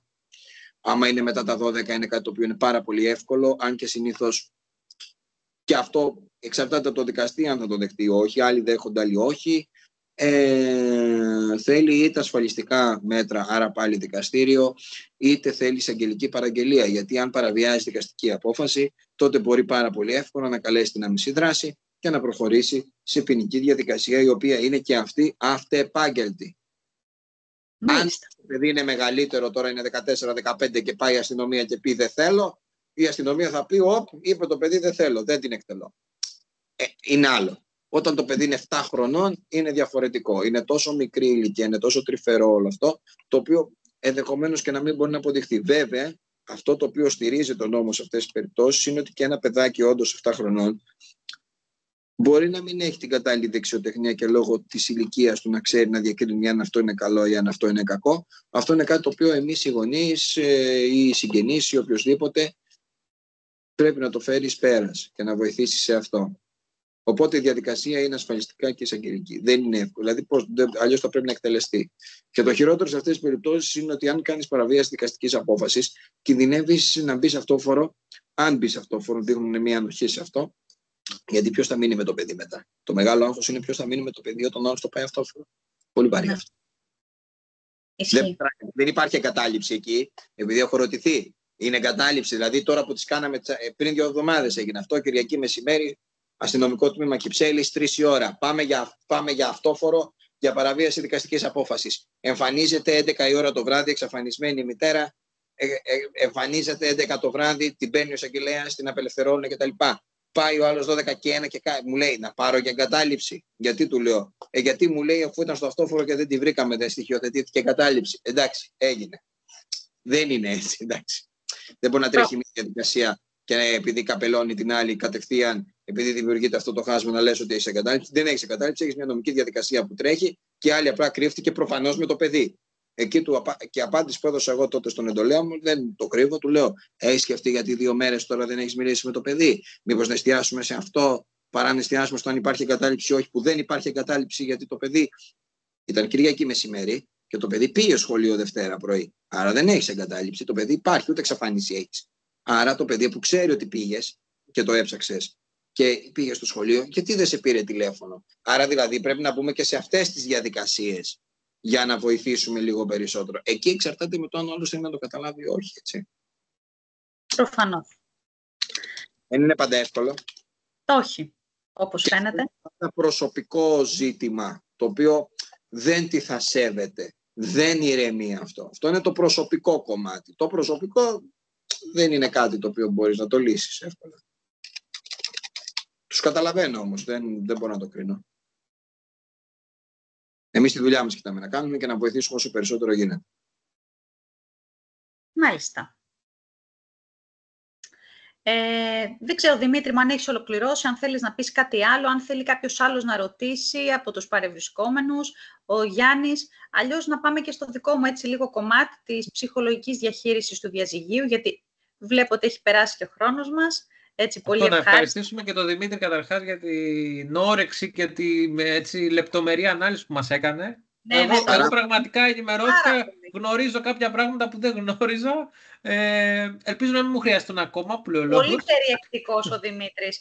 Όπως έχουμε πει, Γιάννη, γνωρίζουμε για να βοηθούμε και τους ανθρώπους που είναι γύρω μας. Δηλαδή, μπορεί να μην είμαστε εμείς σε ένα διαζύγιο, αλλά να είναι ένας οικείος μας, ένας συνάδελφος, ένας συνάνθρωπος. Οπότε το να του πεις μια σωστή κουβέντα που θα τον καθοδηγήσει σωστά και να τον παραπέμψεις σε ένα νομικό ή σε έναν ειδικό ψυχικής υγείας που θα τον βοηθήσει, νομίζω ότι είναι το ζητούμενο αυτών εδώ πέρα των σεμιναρίων ευαισθητοποίησης του κοινού, ότι ξέρεις κάτι, πρέπει να μιλάς και να ενημερώνεσαι αν μη τι άλλο και ότι δεν είσαι μόνος σου. Είμαστε όλοι εμείς εδώ που μπορούμε να σου πούμε μια κουβέντα, που να σου δείξουμε το δρόμο και να σε βοηθήσουμε να κάνεις το επόμενο βήμα σου. Ευχαριστώ πάρα πολύ, Δημήτρη. Άρα, Δημήτρη, αν θες, μείνε και στην παρέα μας. Αν έχεις το χρόνο για να ακούσουμε και την Ειρήνη. Ναι. Αν θέλεις, αλλιώς σε αποδεσμεύουμε. Ό,τι θέλεις εσύ. Θα κάτω λίγα λεπτά ακόμα. Ωραία. Κύριος Μαράγκος. Αλλά έχω όντως συνάντηση σε λίγη ώρα, οπότε Το καταλαβαίνω. Εγώ θέλω να ζητήσω από τα παιδιά της Ονίμια να με βοηθήσουν λίγο με την παρουσίαση που έχουμε ετοιμάσει, έτσι λίγο για να βλέπουμε και κάποια πραγματάκια γραπτός. Διαζύγιο, λοιπόν, ο ρόλος του ψυχολόγου στη συναισθηματική εμπειρία του χωρισμού, γιατί όπως είπαμε, πέρα από το νομικό του κομμάτι, το διαζύγιο αποτελεί μία εμπειρία. Πάμε στην επόμενη. Ψυχολογικός ορισμός διαζυγίου. Θα μπορούσαμε να πούμε ότι το διαζύγιο είναι μία ψυχολογικά σύνθετη εμπειρία απώλειας, αλλαγής, αναπροσαρμογής, που συνοδεύεται από έντονα συναισθήματα, θλίψη, θυμό, ενοχή, φόβο, ανακούφιση και απαιτεί από το άτομο να επαναπροσδιορίσει την ταυτότητά του, τις σχέσεις του και τον τρόπο που βλέπει τον εαυτόν του και το μέλλον του. Θα προσπαθήσουμε έτσι να πούμε με πολύ λίγα λόγια ποια είναι τα ψυχολογικά στοιχεία του διαζυγίου, έτσι όπως τα βλέπουμε στις ψυχοσυνθέσεις των ανθρώπων που έρχονται στα γραφεία μας και μας λένε ότι είμαι σε μια φάση που θέλω να χωρίσω, το σκέφτομαι, το έχω ήδη πει, το έχω ήδη εκτελέσει. Έχουμε μια σοβαρή αίσθηση απώλειας. Οι περισσότεροι άνθρωποι, ειδικά όταν δεν το θέλουν, αλλά δέχονται να το δεχτούν ως μια απόφαση, βιώνουν μια απώλεια, ένα πένθος, νιώθουν ότι πρέπει να επανακατασκευαστεί ο εαυτός τους από την αρχή, ειδικά όταν πρόκειται για μακροχρόνιες σχέσεις ή γάμους, οι οποίοι είναι πολλά χρόνια και με πάρα πολλά παιδιά και συγγενείς που είναι έτσι συνδεδεμένοι, γιατί χωρίζοντας ένα ζευγάρι δεν χωρίζει μόνο το ίδιο, χωρίζουν πάρα πολλοί άνθρωποι γύρω από αυτό, ένα ολόκληρο σύστημα, τουλάχιστον δύο οικογένειες, οι οικογένειες της γυναίκας και η οικογένεια του άντρα. Σίγουρα υπάρχουν κοινωνικές επιπτώσεις που οι άνθρωποι δείχνουν να τους απασχολούν, όπως το τι θα πει ο κόσμος, ο κοινωνικός στιγματισμός, η αίσθηση ότι ξέρεις κάτι, θα μείνω μόνος μου, θα είμαι μόνος μου για πάντα. Και βέβαια αυτό που βλέπουμε στα γραφεία μας όταν έρχονται οι άνθρωποι είναι την ανάγκη για μια ψυχολογική αναδιοργάνωση και αναδόμηση της ζωής, πολύ άμεσα, ειδικά στις γυναίκες το συναντάμε αυτό, δηλαδή θέλουν γρήγορα να επαναπροσδιορίσουν τη ζωή τους και να πάνε παρακάτω. Πάμε στην επόμενη. Αυτό που είπα και πριν είναι ότι ο χωρισμός βιώνεται διαφορετικά ανάμεσα στους άνδρες και τις γυναίκες, όχι ως προς την ένταση τόσο πολύ, αλλά ως προς την έκφραση και την επεξεργασία των συναισθημάτων. Και τα δύο φύλλα βιώνουν μια ποικιλία συναισθημάτων, όπως αναφέραμε και πριν, και όταν σκέφτονται να χωρίσουν ή βρίσκονται στη διαδικασία του χωρισμού, που είπαμε ότι βιώνεται ως απώλεια και συνοδεύεται κυρίως από μια σειρά από φόβους, οι οποίοι συνήθως δεν επιβεβαιώνονται, όμως τους κρατάνε έτσι πίσω για ένα πολύ μεγάλο χρονικό διάστημα. Οι τυπικές αντιδράσεις των δύο φύλων στο χωρισμό, όπως είπαμε και πριν, παρουσιάζουν και ομοιότητες, αλλά κυρίως παρουσιάζουν διαφορές, και αυτό γιατί έχει να κάνει με τους βιολογικούς παράγοντες, δηλαδή τον τρόπο με τον οποίο είναι κατασκευασμένος ένας αντρικός εγκέφαλος, τους ψυχολογικούς και φυσικά τους κοινωνικούς παράγοντες. Δηλαδή θα λέγαμε ότι το διαζύγιο βιώνεται διαφορετικά στην ψυχοσύνθεση ενός άντρα και μιας γυναίκας και καταγράφεται με τελείως διαφορετικά γράμματα. Ας μιλήσουμε πρώτα για τους άντρες στο χωρισμό. Όταν έρχονται στο γραφείο, αυτό που μας εκφράζουν και αυτό που βλέπουμε είναι μια καταπίεση συναισθημάτων. Δεν ξέρω αν μπορεί να το επιβεβαιώσει και ο Δημήτρης αυτόν, γι' αυτό τον ρώταγα και πριν πώς βλέπει τους άντρες. Δείχνουν κάπως ψύχρεμοι, είτε θέλουν ένα διαζύγιο είτε δεν το θέλουν, όμως βιώνουν τον πόνο τους εσωτερικά. Δηλαδή, ο άνδρας που χωρίζει πολύ δύσκολα θα εκφράσει αυτό που βιώνει. Και όταν θα το κάνει, όταν δηλαδή θα εκφράσει τα συναισθήματά του, θα το κάνει πάρα πολύ καθυστερημένα. Θα έχουμε μια καθυστερημένη αντίδραση. Είτε, ξαναλέω, θέλει αυτό το χωρισμό, είτε δεν τον θέλει. Συνήθως, σαν έτσι αντίδοτο σε ένα χωρισμό, οι άνδρες επιλέγουν να κάνουν γρήγορα νέες σχέσεις ερωτικές. Να περάσουν δηλαδή στο επόμενο ερωτικό κεφάλαιο της ζωής τους, για να μπορέσουν να πάνε παρακάτω. Πολύ συχνά, όταν ένας άνδρας χωρίζει, είναι σε φάση διαζυγίου κτλ., βλέπουμε να υπάρχει μία θλίψη η οποία μεταφράζεται σε κατανάλωση αλκοόλ, καπνίσματος, να το ρίχνει στη δουλειά, να κάνει δηλαδή εργασιομανία. Κυρίως όταν το διαζύγιο δεν είναι μια επιλογή του, αλλά πρέπει να το δεχτεί, βιώνει μια ολική αίσθηση απώλειας ταυτότητας, χάνει το ρόλο του, νιώθει χαμένος και χωρίς κατεύθυνση. Είναι το βασικό χαρακτηριστικό όταν βγάζει ένας άντρας συναίσθημα. Συνήθως οι άντρες δεν ζητούν ψυχολογική βοήθεια, το αποφεύγουν μόνο αν έχουν φτάσει σε κάποιο πολύ κρίσιμο σημείο ή θέλουν να διαχειριστούν το θέμα του πατρικού τους ρόλου. Και τέλος, το πολύ μεγάλο ζήτημα που αναφέραμε και πριν με τον Δημήτρη είναι ο φόβος των μπαμπάδων μην χάσουν το ρόλο του πατέρα, το οποίο σύμφωνα με τους νέους νόμους και τις νέες διατάξεις είναι κάτι το οποίο καλώς εχόντων των πραγμάτων και πέρα από ακραίες εξαιρέσεις δεν υλοποιείται τα τελευταία χρόνια τόσο πολύ. Πάμε στο γυναικείο κομμάτι του χωρισμού. Οι γυναίκες, σε αντίθεση με τους άντρες, παρουσιάζουν μια έντονη συναισθηματική αντίδραση στην αρχή, είναι έκρηθμες, εκφράζουν πάρα πολύ τα συναισθήματά τους, είναι πολύ έντονες, ηρεμούν βέβαια στη συνέχεια, σε αντίθεση με τους άντρες. Το κυρίαρχο συναίσθημα το οποίο βλέπουμε στις γυναίκες όταν παίρνουν ένα διαζύγιο, είτε το θέλουν είτε δεν το θέλουν, είναι οι έντονες ενοχές ως προς το ταμπού του χωρισμού και του διαζυγίου, ως προς το πώς θα διαχειριστούν τα παιδιά. Ως μητέρες νιώθουν ότι κάτι δεν έχουν κάνει σωστά, κάτι δεν έχει πάει καλά με την επιλογή τους και νιώθουν πάρα πολύ μεγάλη ενοχή για τα παιδιά τους. Έτσι λοιπόν, το μυαλό τους και η σκέψη τους καρφώνεται πάρα πολύ στο τι πήγε στραβά. Κάνουν δηλαδή ένα αναστοχασμό όλες τις σχέσεις τους με στόχο να καταλάβουν πού έκαναν το λάθος, χωρίς να σημαίνει βέβαια αυτό ότι θα έχουν μια απάντηση, γιατί όπως είπε και ο Δημήτρης πριν, κάποιες φορές όταν δεν είναι τα πράγματα καλά μέσα σε ένα σπίτι, είναι ένας κύκλος που έχει τελειώσει, οπότε δεν υπάρχουν ακριβή αίτια. Οι γυναίκες ζητούν άμεση υποστήριξη, φυσικά από την οικογένειά τους, τους φίλους τους και τους ψυχολόγους. Είναι οι πρώτες που θα πάνε σε ψυχολόγο και θα ζητήσουν βοήθεια για να διαχειριστούν το διαζύγιό τους.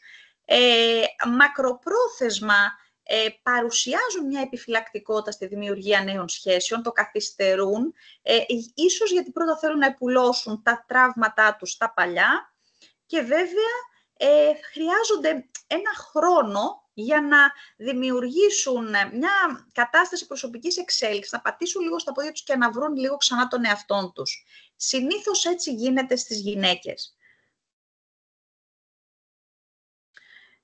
Διαζύγιο και φόβοι όταν η αλλαγή συνοδεύεται από ανασφάλεια, ακόμα και όπως είπε και ο Δημήτρης, όταν είναι αναγκαίο ένα διαζύγιο, γιατί δεν βιώνουν ωραία πράγματα οι άνθρωποι μέσα στο γάμο και την οικογένεια, όσο αναγκαίο και απελευθερωτικό κι αν είναι, συνοδεύεται πάντα από αυτό το κύμα φόβων που είπαμε και πριν, οι οποίοι δεν είναι οι ίδιοι για όλους και συνοδεύονται από βαθιές ανασφάλειες και υπαρξιακές ανησυχίες. Με λίγα λόγια, ένα διαζύγιο μπορεί ακόμα και ένα πολύ ισορροπημένο άνθρωπο να τον αναταράξει ψυχικά και να του βγάλει φοβίες που δεν ήξερε καν ότι έχει και να τον παραπέμψει ίσως και σε προηγούμενα τραύματα και συνδέσεις με το παρελθόν του και τον αναγκάσει να έρθει σε ένα ψυχολόγο που μπορεί να είναι η αφορμή το διαζύγιο, αλλά από πίσω να υπάρχουν άλλα ζητήματα.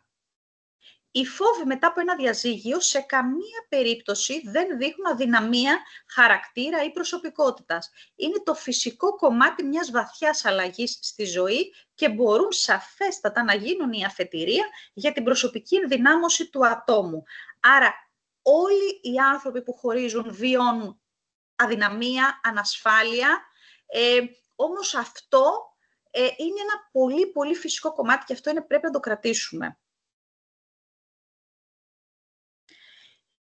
Κάποιους από τους φόβους που συναντάμε πάρα πολύ συχνά, ίσως ο κορυφαίος και κυρίαρχος είναι ο φόβος της μοναξιάς, που πάλι βιώνεται διαφορετικά στους άντρες και στις γυναίκες. Οι άντρες όταν φοβούνται τη μοναξιά έχουν σιωπηλές τιμές και συναισθηματικό κενό, κλείνονται στον εαυτόν τους, δεν μιλούν, δεν κάνουν καμία κίνηση, δεν εκφράζουν τα συναισθήματά τους. Αντίθετα με τις γυναίκες, βιώνεται με μια αίσθηση εγκατάλειψης και με μια ακατανίκητη ανάγκη να βρουν κάτι για να σταθεροποιηθούν.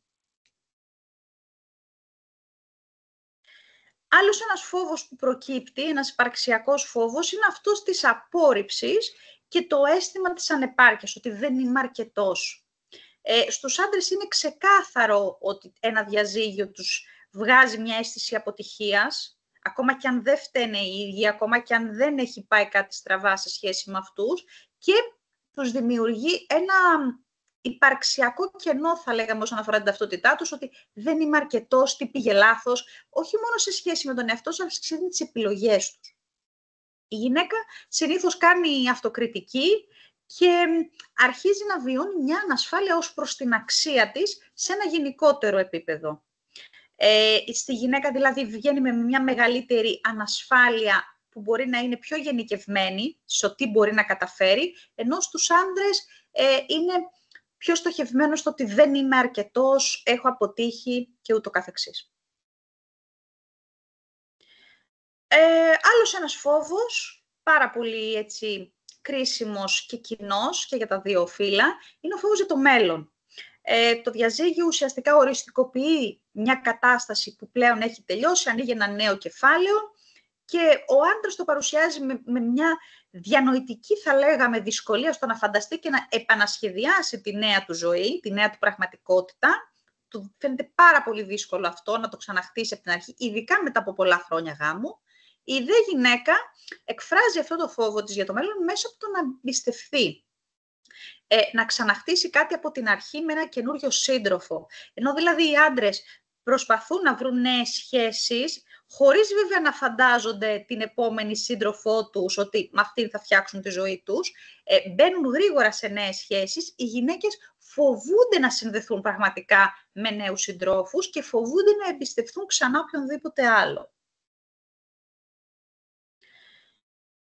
Κορυφαίο εδώ θέμα, ο φόβος για το ρόλο του γονέα, που το συζητήσαμε και πριν, το συναντάμε και στα γραφεία καθημερινά, ότι ο μπαμπάς φοβάται ότι θα χάσει το ρόλο του ως μπαμπά, θα χάσει την καθημερινή του σχέση με τα παιδιά, κάτι που στην πραγματικότητα μπορεί να αποφευθεί και μπορεί, όσο χρόνο έχει με τα παιδιά του, αν είναι ποιοτικός και σταθερός, να είναι ακόμα καλύτερος, γιατί ας μην ξεχνάμε ότι υπάρχουν μπαμπάδες και μαμάδες που δουλεύουν 15 ώρες και δεν βλέπουν τα παιδιά τους ποτέ. Και όταν παίρνουν διαζύγιο, ξαφνικά προσπαθούν και βρίσκουν και δημιουργούν το χρόνο και βλέπουν τα παιδιά τους περισσότερο, γιατί αναγκάζουν να το κάνουν. Η γυναίκα, στο ρόλο της ως προς το γονεϊκό της κομμάτι, νιώθει πολλές ενοχές. Ενοχές για την επίδραση που θα έχει το διαζύγιο στα παιδιά. Είναι κυρίαρχο αυτό. Δεν φοβάται μη χάσει απαραίτητα το ρόλο της, γιατί συνήθως το παιδί και η μαμά είναι πιο συνδεδεμένα σε αυτά τα κομμάτια, έτσι, σαν να λέγαμε στερεοτυπικά. Όμως, εμένει πολύ στο κομμάτι των ενοχών και πώς το διαζύγιο θα επιδράσει πάνω στην ψυχολογία του παιδιού και τι πρότυπα θα λάβει και πόσο φταίει και πόσο θα μπορούσε να έχει κάνει κάτι διαφορετικό για να αλλάξει την κατάσταση. Φόβος του κοινωνικού στίγματος, το έχουμε πει πάρα πολλές φορές, τι θα πει ο κόσμος που χώρισες, η οικογένεια, οι συγγενείς, τα σόγια. Οι άντρες νιώθουν αυτή την πίεση, μη φανούν αδύνατοι, οπότε θέλουν να φανούν δυνατοί, θέλουν να φανούν ότι τα έχουν καταφέρει, να αποφύγουν να νιώσουν ευάλωτοι, μακριά από το σταθερό πλαίσιο που μέχρι τώρα είχαν και ήταν κυρίαρχοι. Η δε γυναίκα, χωρισμένη με παιδιά, κοινωνική κριτική, η εσωτερική ενοχή που μιλήσαμε και πριν, ότι ξέρεις κάτι, πώς αυτό θα επιδράσει και το δικό μου το παιδί είναι χωρισμένο γονιών και είμαι μόνη μου. Έχει κυρίως να κάνει με μια εσωτερική κριτική η γυναίκα και για το πόσο νιώθει δυνατή σε σχέση με τον εαυτό της και το παιδί της, τα παιδιά της, ενώ ο άντρας είναι σε σχέση με το πόσο θα δείξει δυνατός και ισχυρός στους έξω ως προς τον γονεϊκό του ρόλο. Κοινά συναισθήματα και ανάγκες, όπως είπε και ο Δημήτρης, κάθε άνθρωπος που πάει σε ένα νομικό ή σε ένα ψυχολόγο για να διαχειριστεί μια κατάσταση διαζυγίου, σαφώς έχουν όλοι κοινά συναισθήματα και θέλουν όλοι ένα πράγμα, έτσι, την αποκατάσταση, την ψυχολογική, αλλά και τη συναισθηματική και την πρακτική της ζωής τους. Όλοι νιώθουν μια αίσθηση απώλειας, πάντα όλοι κάτι χάνουν, μια αποτυχία, ότι μια επιλογή μου, ακόμα κι αν εγώ θέλω το διαζύγιο, έχω κάπου κάνει ένα λάθος και έχω κάνει μια λάθος επιλογή.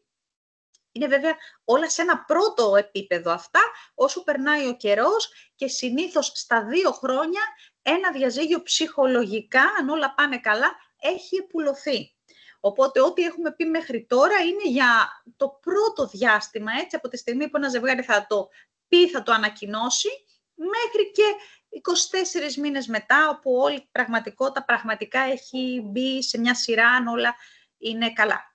Φόβος για το μέλλον, όπως είπαμε, φυσικά η ανασφάλεια για τη νέα πραγματικότητα, η ανάγκη επαναπροσδιορισμού, το ξαναχτίσιμο δηλαδή της ζωής από την αρχή, μετά από μια αλφα κατάσταση, και βέβαια η επιθυμία για θεραπευτική στήριξη. Συμπερασματικά θα λέγαμε ότι το φύλο επηρεάζει τον τρόπο αντίδρασης, αλλά ο ψυχικός πόνος είναι πάντα κοινός. Η ψυχοθεραπεία βοηθά στην επεξεργασία, χωρίς στερεότυπα, και στην ψυχική ενδυνάμωση του ατόμου και τη διαχείριση βέβαια της συνοχής της οικογένειας. Γιατί αυτό που λέω πάντα στους πελάτες μου είναι ότι ακόμα κι αν μια οικογένεια έχει χωρίσει, δηλαδή το ζευγάρι δεν είναι πια μαζί, η οικογένεια παραμένει.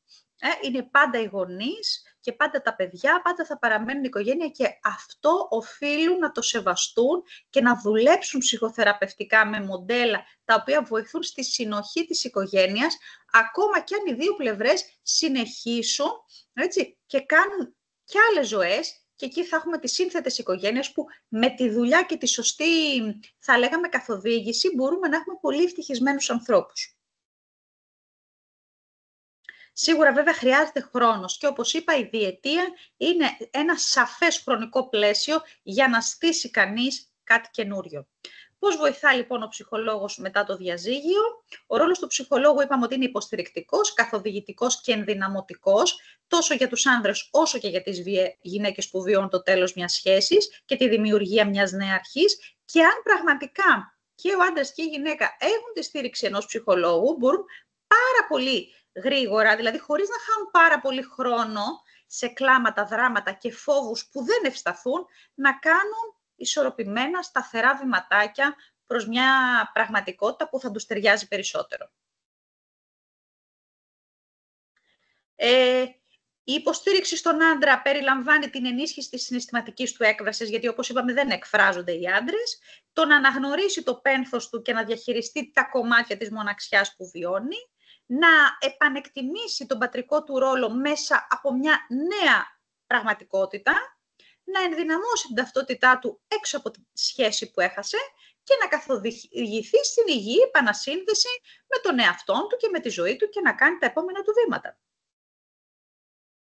Υποστήριξη στη χωρισμένη γυναίκα, κυρίαρχα να διαχειριστεί λίγο τις ενοχές της, το «πω δεν τα κατάφερα, είμαι κακή μαμά, κτίδια έκανα λάθος, εγώ φταίω», που το βλέπουμε κατά κόρον στις γυναίκες, να οικοδομήσει αυτοπεποίθηση και αυτοεκτίμηση, ότι αυτή είμαι, αυτό αξίζω, πάμε παρακάτω, να ενισχύσει την ανάληψη των ευθυνών της και της αυτονομίας της, γιατί συνήθως παραδοσιακά οι γυναίκες εξαρτώνται λίγο περισσότερο από τους άντρες, οπότε όταν χωρίζουν χρειάζεται να πάρουν κάποιους περισσότερους ρόλους πάνω τους, να αφήσουν έτσι λίγο την ασφάλεια της αντρικής αγκαλιάς που χάνουν, γιατί κακά τα ψέματα ένας άντρας έχει ένα ρόλο ασφάλειας μέσα σε ένα σπίτι, οπότε μια γυναίκα χωρίς αυτόν τον άντρα νιώθει κάπως ανασφάλεια. Να υποστηρίξουμε τη μητρική της ταυτότητα και βέβαια να καθοδηγήσουμε την αποδοχή όλου του πράγματος και να περάσουμε στην προσωπική εξέλιξη. Τέλος, οι θεραπευτικές στοχεύσεις του συνθετικού μοντέλου ψυχοθεραπείας, αυτού που κάνω εγώ, είναι αυτό που λέμε να αναπλαισιώσουμε το σύστημα της οικογένειας, των σχέσεων και των ρόλων, αν υπάρχουν παιδιά, να φτιάξουμε δηλαδή την οικογένεια στη νέα της μορφή που παραμένει η οικογένεια και θα μείνει για πάντα, να κάνουμε γνωσιακή και συμπεριφοριστική ενδυνάμωση στους ανθρώπους ώστε να ξεχάσουν τα ταμπού και όλα αυτά που έχουν στο κεφάλι τους για το τι θα πει ο κόσμος για τους χωρισμένους και τις χωρισμένες, να διαχειριστούμε βέβαια τα τραύματα που ενδεχομένως να έχουν δημιουργηθεί, τις ενοχές και τις προσδοκίες που δεν έχουν εκπληρωθεί, να επαναπροσδιορίσουν τις σχέσεις, τα όρια της ταυτότητας εκτός της σχέσης, πολύ σημαντικό γι' αυτό, να καλλιεργήσουν την ψυχική τους ανθεκτικότητα και τη δημιουργία του πλάνου τους για τη νέα πραγματικότητα. Ο χωρισμός, να θυμάστε ότι δεν είναι αποτυχία, αλλά είναι μια αλλαγή κατεύθυνσης.